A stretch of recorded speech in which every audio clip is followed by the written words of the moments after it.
దశావతారాలు ఒక శ్రీ మహావిష్ణువుకు మాత్రమే ఉన్నాయి అనుకుంటే మనం పొరపాటు పడినట్టే. శివుడికి కూడా దశావతారాలు ఉన్నాయి. అవి చాలా అంటే చాలా పవర్ఫుల్ అవతారాలు. మొదటిది పిప్పలాదుడి అవతారం. ఈ మహర్షి ఎంత పవర్ఫుల్ అంటే శనిదేవుని సైతం కంట్రోల్ చేయగలడు. రెండవది కాలభైరవుడు. ఈ అవతారం కలియుగం అంతమయ్యే వరకు కాశీకి కాపలాగా ఒక శునకాన్ని పక్కనే పెట్టుకుని కనిపిస్తాడు. మూడవది వీరభద్రస్వామి. సతీదేవి మరణించాక శివుడు ఆగ్రహం నుంచి వచ్చిన అవతారమే ఈ వీరభద్రస్వామి. నాలుగవది దుర్వాస మహర్షి అవతారం. ఈయన అత్యంత కోపదారి. ఇంద్రుడి దగ్గర నుంచి అందరూ ఈయనకి భయపడతారు.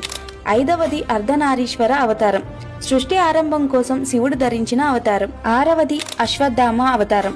మహాభారతంలో గొప్ప యోధుడుగా మనందరికీ తెలుసు. ఏడవ అవతారం శివుడి రుద్రరూపం నుంచి అవతరించిన రుద్ర అవతారం. మరి ఎనిమిదవది నటరాజ అవతారం. శివుడు నృత్యానికి చిహ్నమైన అవతారం. తొమ్మిదవది అఘోరి అవతారం.